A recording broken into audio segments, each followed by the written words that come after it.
Hello everyone, welcome to test quiz. Test quiz में आप सभी का स्वागत है। अब तक हमने ऊष्मा और ताप, हीट एंड टेम्परेचर वाला टॉपिक, जिसमें हम जो ऊष्मा के पड़ने वाले प्रभाव थे उसमें से दो टॉपिक हमने, ताप में वृद्धि और उसका ऊष्मीय प्रसार, ये दोनों ही हम लोगों ने डील कर लिया है। आज की क्लास में हम इसका लास्ट का टॉपिक, जो कि हम कहेंगे भौतिक अवस्था में होने वाला परिवर्तन, इसे ही हम आज की क्लास में डील करने वाले हैं। ठीक है, तो भौतिक अवस्था में परिवर्तन कैसे होगा? ठीक है, तो किसी भी वस्तु को ऊष्मा देने पर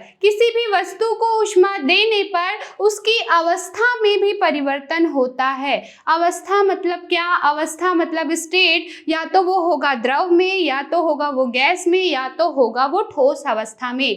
तो अगर हम किसी भी वस्तु को इन तीनों अवस्था में है ऊष्मा देंगे तो ये अपनी अवस्थाओं को बदलेंगे, अपना स्टेट चेंज करेंगे। ठीक है, आप देख पा रहे हैं कि मैंने एक डायग्राम ड्रॉ किया हुआ है, इसे समझते हैं हम क्या है ये। ठीक है, तो सबसे पहले आप देखिए कि जो बर्फ है, ठीक है, बर्फ क्या है? यहाँ पे ठोस अवस्था में है। अगर हम इसे ऊष्मा देते हैं, ऊष्मा देने पर ये क्या होगा? एक हम कंटिन्यूअसली अगर इसमें ऊष्मा देते जाते हैं तो एक अवस्था ऐसे आएगी कि जो बर्फ है, ठीक है, वो क्या होगा? पानी में कन्वर्ट हो जाएगा। ठीक है, उसी तरह उसी पानी में, ठीक है, अब वो जो हमें पानी मिला है उसे हम और ऊष्मा दे रहे हैं, तो वो जो द्रव है वो और ऊष्मा देने पर वाष्प की स्थिति में बदल जाएगा, वो गैसीय अवस्था में आ जाएगा। तो इस तरह से आपने देखा कि ये जो ठोस है उसको हमने ऊष्मा दिया तो ये किस में कन्वर्ट हो गया? ये कन्वर्ट हो गया द्रव में। इसी द्रव को जब हम फिर से ऊष्मा देते हैं तो कन्वर्ट हो जाता है वाष्प में। क्लियर? इसके बाद अब क्या करते हैं? हम इसका ऑपोजिट देखते हैं। ठीक है, अब हम क्या करेंगे? इसमें से ऊष्मा वापस लेते हैं।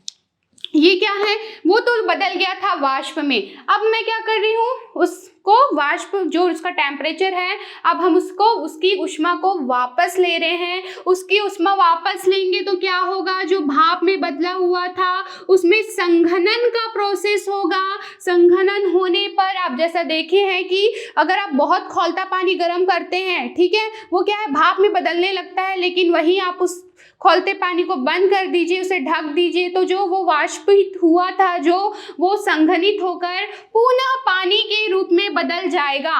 और आप क्या देख पा रहे हैं कि ये जो वाष्पन हुआ था वो संघनन होने पर पुनः पानी की अवस्था में आ जाएगा।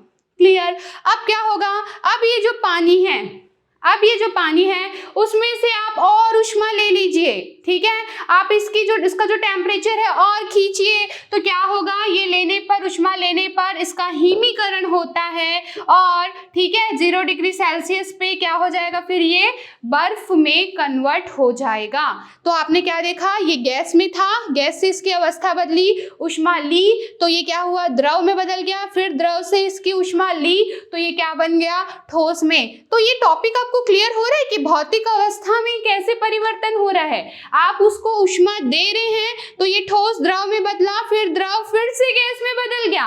क्लियर? और अगर इसी को हम देखें कि जब आप उससे ऊष्मा लेते भी हैं तो जो गैस है वो द्रव में, फिर वो जो द्रव है वो ठोस में बदल जाता है। तो इस तरह से हमें देखने को मिलता है इसकी भौतिक अवस्था में परिवर्तन। क्लियर? अब हम क्या देख रहे हैं? हम ये जो भौतिक अवस्था में जो होने वाला इसका परिवर्तन है, ये हम देखेंगे ग्राफ के माध्यम से। चलिए देखते हैं, ग्राफ के माध्यम से हम इसको ड्रॉ करते हैं। तो शुरू में अगर आप किसी वस्तु को ऊष्मा देते हैं, सपोज ये जो बर्फ है ये ठोस अवस्था में है, ठीक है, ये क्या है?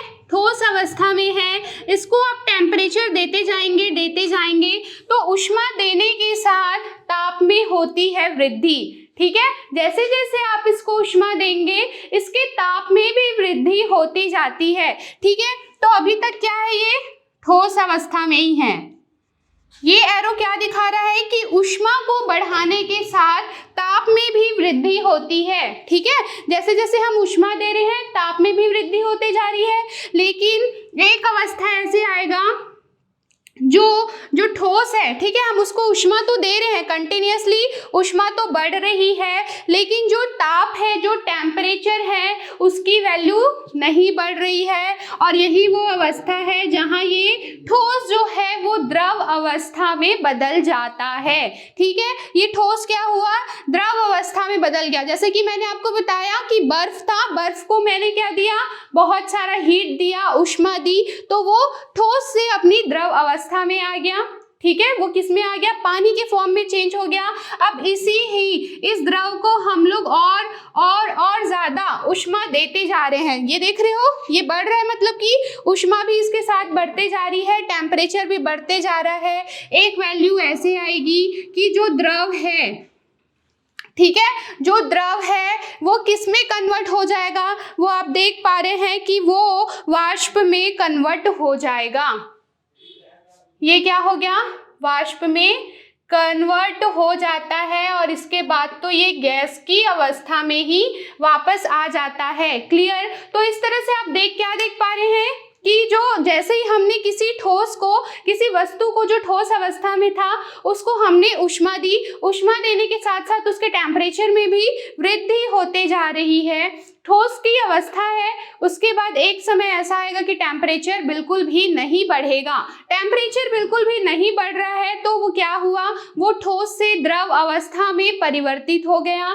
द्रव से फिर ये टेम्परेचर हीट बढ़ाने पे द्रव बढ़ा, और उसके बाद ये वाष्प में कन्वर्ट हो गया, और ये क्या हुआ, गैस में बदल गया। इस परिस्थिति में पदार्थ का ताप बढ़ना रुक जाता है। क्यों रुक जाता है, जैसे ये स्टेट देख रहे हैं आप, यहाँ पे ताप का बढ़ना रुक गया, यहाँ पर भी ताप का बढ़ना रुक गया, कांस्टेंट हो गया ना, ऊष्मा तो बढ़ रही है लेकिन ताप नहीं बढ़ रहा है। ये कॉमन पॉइंट है, यहाँ भी देखिए कॉमन पॉइंट है ये, है ना। तो ताप का बढ़ना रुक गया, तो ताप बढ़ने की जगह क्या होता है, ये अवस्था परिवर्तन में व्यय हो जाता है। ठीक है, तो इसी अवस्था, मतलब कि यहाँ पे ताप इसलिए नहीं बढ़ता है क्योंकि ये ठोस अवस्था से ये द्रव अवस्था में परिवर्तन जो होता है उसमें ही वो जो ताप है वो व्यय हो जाता है, वो खर्च हो जाता है।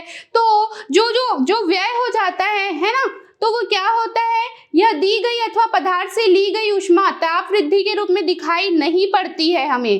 ठीक है, तो ये जो हमने ताप इसको दिया या फिर इससे ताप लिया, ये जो ऊष्मा है वो हमें ताप वृद्धि के रूप में दिखाई नहीं पड़ रही है। आपको दिख रहा है क्या, टेम्परेचर यहाँ पे बढ़ते हुए, यहाँ पे आप देख पा रहे हैं कि ये ताप में वृद्धि हमें दिखाई नहीं दे रही है, ये हमें कांस्टेंट दिखाई दे रहा है। तो यही क्या है, यही आपकी गुप्त ऊष्मा, लेटेंट हीट को बताता है। गुप्त ऊष्मा या फिर लेटेंट हीट। क्लियर। तो गुप्त ऊष्मा क्या है, एकांक द्रव्यमान के पदार्थ को ऊष्मा देने पर वह ठोस अवस्था से द्रव अवस्था या फिर एक अवस्था से दूसरी अवस्था में जो उसका परिवर्तन होता है वही क्या कहलाता है, वो कहलाता है गलन की गुप्त ऊष्मा।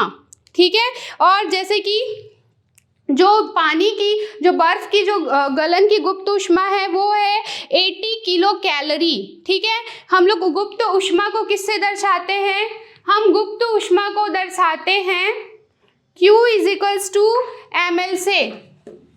चलिए देखते हैं क्या है गलन की गुप्त ऊष्मा। तो गलन की गुप्त ऊष्मा, देखिए गुप्त ऊष्मा दो प्रकार का होगा, गलन की गुप्त ऊष्मा और वाष्पन की गुप्त ऊष्मा। पहला क्या है, गलन की गुप्त ऊष्मा, और दूसरा क्या होता है, वाष्पन की गुप्त ऊष्मा।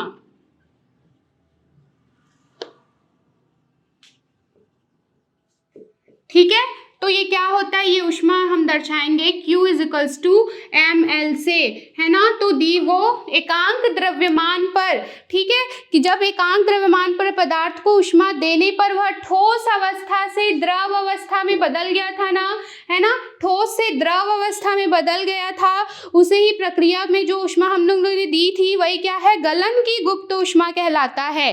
ठीक है, और इसी तरह से द्रव से ठोस में बदलने की समान मात्रा में क्या होगा, अगर अगर ये क्या है, ठोस से द्रव में बदला है ना, तो क्या हुआ, हमने क्या दिया, ऊष्मा दी, और अगर उतनी ही ऊष्मा हम ले लेंगे तो वो क्या होगा, वो द्रव से पुनः ठोस अवस्था में आ जाएगा सॉरी।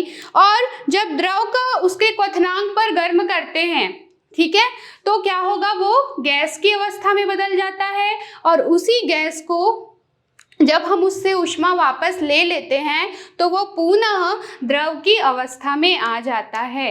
क्लियर? ये है आपकी गुप्त ऊष्मा, लेटेंट हीट। ठीक है, एकांक द्रव्यमान पर पदार्थ को ऊष्मा देने पर, एकांक द्रव्यमान पर पदार्थ को ऊष्मा देने पर, ठीक है, उसकी अवस्था में होने वाला परिवर्तन, ठीक है, वो क्या होगा, ठोस से द्रव में, जैसा कि बर्फ पानी में गया था, या फिर ऊष्मा लेने पर वो द्रव से क्या हो जाएगा, ठोस अवस्था में बदल जाएगा। यही क्या होता है, गुप्त ऊष्मा कहलाता है। जैसे कि आप देख सकते हैं कि बर्फ के गलन की गुप्त ऊष्मा क्या है, 80 किलो कैलोरी की आवश्यकता होती है। ठीक है, तो क्या बोल सकते हैं कि 0 डिग्री सेल्सियस पर अगर किसी बर्फ को, 0 डिग्री सेल्सियस पे अगर किसी बर्फ को 1 किलोग्राम बर्फ है, ठीक है, उसको अगर आपको, हम क्या कह रहे हैं, 0 डिग्री सेल्सियस पर अगर 1 केजी बर्फ है, एकांक द्रव्यमान बोला गया है ना, अगर इसी 0 डिग्री सेल्सियस पर ही अगर आपको 1 केजी पानी देना है, 1 केजी पानी चाहिए, इसकी अवस्था में परिवर्तन चाहिए, तो आप इसको कितनी ऊष्मा देंगे, कितनी गुप्त ऊष्मा देंगे, तो वो होगा 80 किलो कैलोरी या 80 किलोग्राम, 80 किलो कैलोरी। ठीक है, इस तरह से हम लोगों ने देख लिया कि गुप्त ऊष्मा क्या है, हमने विशिष्ट ऊष्मा भी पढ़ा है। क्लियर? ये आई होप ये क्लास आपको क्लियर हुई होगी। मिलते हैं आपसे अगले क्लास में इसके कुछ एक्सरसाइज क्वेश्चन के साथ जो आपकी बुक में दिए हुए हैं। तब तक के लिए stay home, stay safe, thank you.